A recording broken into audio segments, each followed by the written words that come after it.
Oui, je me suis souvent posé la question du geste, par exemple, du geste artistique. Ce sont des danseurs, d'ailleurs.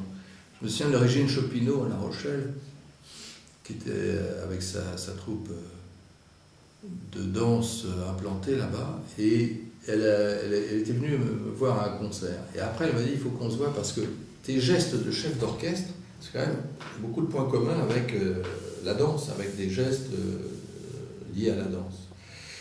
Et on avait commencé à travailler, ça n'a jamais abouti, mais c'est pas grave, ça. L'important c'est de réfléchir à ça.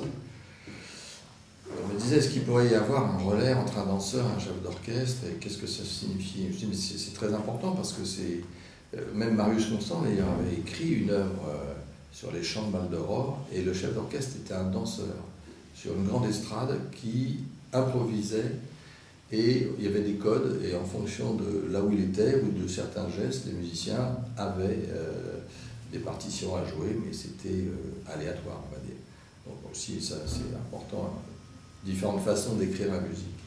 Mais pour revenir sur le geste, c'est comme la calligraphie japonaise. Quand je fais un geste de chef d'orchestre, bien sûr c'est un signe aux musiciens, il y a des codes, hein, le bras droit bat la mesure, le bras gauche est plus signifie plus tout le côté expressif de la musique. Mais si je prends un pinceau par exemple, et que je dirige devant un panneau, une planche ou un grand papier, et que j'ai un pinceau ou un crayon, si je dirige une symphonie de Beethoven, qu'est-ce que ça va dessiner sur un mur ou sur un papier? Donc on peut taguer, c'est intéressant, on peut taguer une partition. Et moi je trouve ça intéressant, de remplir un mur à travers la cinquième de Beethoven, par exemple, en changeant de couleur ou de pinceau. Donc ce geste, tous les gestes, on fait tous des gestes.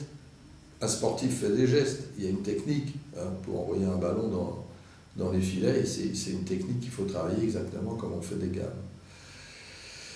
Et alors c'est très technique évidemment, mais je pense pas je pense aussi à la boxe par exemple. Je sais pas pourquoi je parle beaucoup de sport, mais c'est lié quand même. C'est lié parce que le physique est... Un grand boxeur, par exemple, j'adore voir des combats de boxe, parce qu'il y a une violence terrible, et derrière, il y a un immense respect, et on se salue avant, on se salue après, et pendant le match, c'est vrai qu'on se tape sur la gueule, mais je dis qu'un grand boxeur, ou un grand sportif, c'est un artiste, quoi. S'il apprend que le geste, que la technique, Tyson qui avait mordu l'oreille de son adversaire, c'était la preuve que c'était pas un grand boxeur, qui était trop con, on peut dire.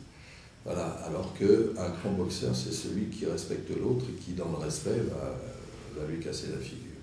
Je pense que c'est des rapports qu'on a dans la vie, qu'on peut retrouver dans plein de situations comme ça. Et le chef d'orchestre, comme je donne des cours de direction d'orchestre, j'ai 3 grands chapitres, par exemple. Le premier, c'est travailler sur la partition. Alors, on est autour d'une table. Là, tous les étudiants sont rassurés, on parle, on analyse l'œuvre, tout ça. Très bien. Deuxième grand chapitre, là, je leur dis debout, on va faire un peu de gymnastique. Alors là, ça commence à se compliquer. Il y en a qui sont petits, d'autres qui sont grands, des gros, des maigres. Ils s'aperçoivent qu'ils ont un corps et qu'il faut faire avec. Et alors, on fait de la technique de base, ça va. Encore ils s'aperçoivent que faire un geste de la main gauche pendant que la main droite fait un truc très précis, c'est pas si simple que ça.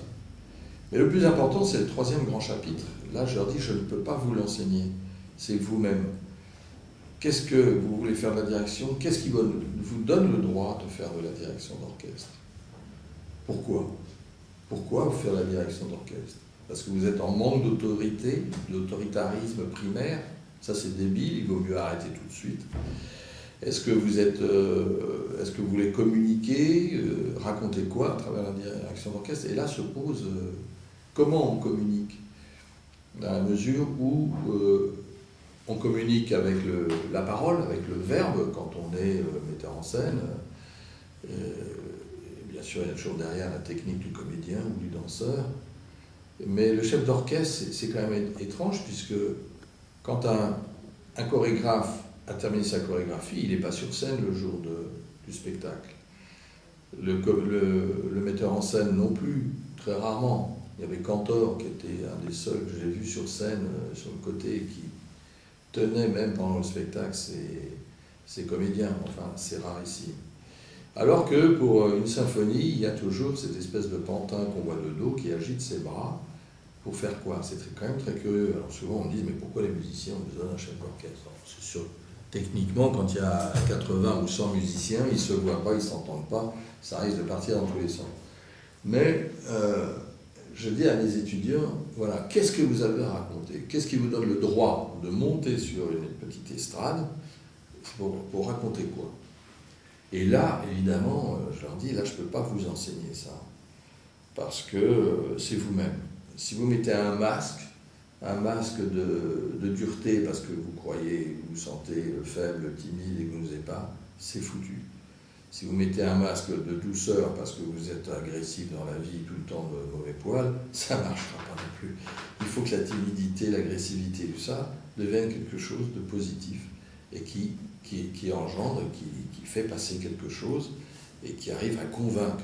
Il faut arriver à convaincre la troupe. C'est pareil dans les armées, hein. Un général ou un gradé qui dit à ses soldats on va aller là-bas, mais vous allez vous faire tous descendre, et puis ça ne va pas marcher, ils ne vont pas y aller hein. Bon, et c'est pareil en tout. Et donc je fais plein de rapprochements comme ça dans la vie, dans tous les domaines. Et alors là, c'est tout à coup, je vois mes étudiants, ça devient même passionnant, parce que je dis, alors, qui veut aller devant, là? On se met tous en angle cercle. Il y en a un qui va devant, ou une.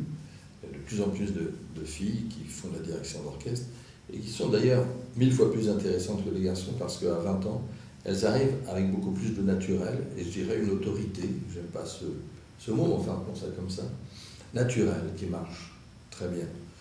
Alors que les garçons de 20-25 ans vont aller chercher, ils sont mal à l'aise, ils vont aller chercher pourquoi ils sont là devant sur une estrade pour raconter quoi. Alors je fais plein d'exercices, les exercices qu'on ne fait pas suffisamment en musique, qu'on fait dans les troupes de théâtre. Encore une fois, avec Peter Brook, quand on travaillait sur Carmen, il y avait 3 heures d'exercice avant de commencer à travailler sur Carmen. Des exercices où notre cerveau, on devenait à la fois vidé et avec une énergie pour commencer à travailler. Ça, c'est évidemment très rare, mais c'est le mode et la technique de groupe, on va dire, de Brook, qui est extrêmement rare, mais d'une efficacité formidable. Donc ça m'a donné des leçons extraordinaires. Donc je leur dis, par exemple, faisons un exercice. Je dis, nous les musiciens, si on n'a pas de partition, sauf les improvisateurs, on est perdu. Alors, exprès, j'enlève le pupitre. Ou je laisse le pupitre, mais j'enlève la partition. Le pupitre, c'est sécurisant. Le pupitre, c'est le public ne voit pas ce qu'il y a derrière le public. Sur le pupitre, on ne peut pas savoir ce qu'il y a. Comme un improvisateur qui joue, il n'a pas de pupitre, les improvisateurs. Mais si on met un pupitre, même s'il n'y a rien dessus, ou une symphonie de Mozart, qui joue exactement la même chose, le public va se poser des questions. Il dit, tiens, il est en train de lire une partition. Et pourtant, il a joué la même chose qu'il n'y a pas de pupitre. Et ça, c'est assez complexe. Mais on fait des petits jeux comme ça, où je leur dis, un thème de petit déjeuner, par exemple, raconte-nous et passionne-nous avec ton petit déjeuner de ce matin, dont on se fout complètement, mais essaie de nous passionner sur ce sujet. Ou comment tu t'es garé avec ta voiture, que tu as tourné en rond pour trouver une place et que la place était trop petite. Encore une fois, on s'en fout complètement, mais essaie de nous passionner avec ça. Et voilà, donc tout à coup, c'est comment raconter quelque chose. Et après, je dis, prenons la partition, on prend, voilà, toute l'introduction d'une symphonie, un truc comme ça. Il faut en parler. Qu'est-ce que ça raconte, pourquoi, comment. Si on fait que du solfège, on n'intéresse pas du tout les musiciens, ils vont s'ennuyer. Si on leur dit là c'est une blanche avec un soupir, ils vont dire bah oui je vois bien, je l'ai sous les yeux, et alors c'est comme un comédien, un metteur en scène qui dit là il faut dire comment vas-tu là avec une virgule, il dit bah oui mais comment je le dis. Et les chefs d'orchestre oublient un peu d'expliquer aux musiciens comment on dit les choses. Donc cet art de la communication, j'ai un peu dépassé le thème du geste, mais ça peut être vraiment lié, puisque très vite, si le candidat là, arrive à nous convaincre sur son créneau, son petit déjeuner, je dis maintenant, est-ce que tu peux nous le diriger, ton petit déjeuner? Uniquement par des gestes, comme ça. Alors ça pousse vraiment le cerveau s'en prend plein la figure, il dit, mais attendez, je n'ai pas préparé ça. Et c'est des situations qui sont extrêmement importantes. À ce sujet, mon premier professeur de direction, c'était un vieux monsieur, un vieux maître, comme on disait à l'époque, c'était le mari de ma prof de piano, Lucette Descaves, et son mari, Louis Forestier. Et m'a dit, essayez de faire de la direction d'orchestre. Et alors ça m'a impressionné, je me dis, mais attendez, moi je voulais faire du dessin, maintenant vous me proposez d'être chef d'orchestre, et je ne comprends plus rien. Et il me dit, ça vous fera du bien en tant qu'homme. Et je n'avais pas compris cette petite phrase. À l'époque, j'avais 18, 19. Et maintenant, avec le recul, je la comprends beaucoup mieux et je le dis à mes étudiants. Ça vous fera du bien en tant que femme ou en tant qu'homme.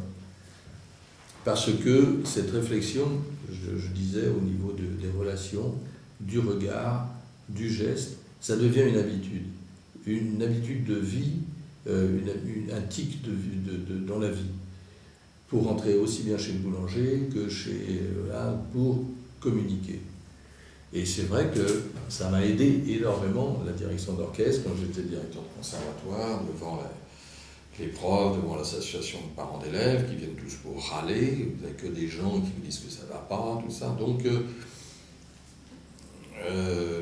c'est une attitude de vie, une habitude de vie, et ça devient, on le digère, on s'est complètement intégré dans le corps, dans l'esprit, dans le cerveau, dans le regard, et ça m'a aidé énormément à canaliser ma timidité d'enfant et mon parcours dans la vie. C'est pour ça que je suis passionné par l'enseignement de la direction. Et du geste, évidemment. Je ne sais plus où je vais là. Je m'éloigne. Voilà. C'est comme quand j'ai mes étudiants, souvent je leur dis arrêtez-moi parce que j'ai jamais un papier. Alors je pars sur l'idée, puis je pars par là, je reviens là, je bifurque. Alors je fais des parenthèses, je les ferme jamais, il faut les rouvrir.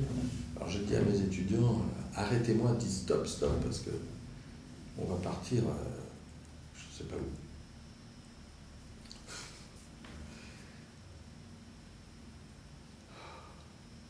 Bon, il faut boire un verre. Mais j'ai plus d'eau.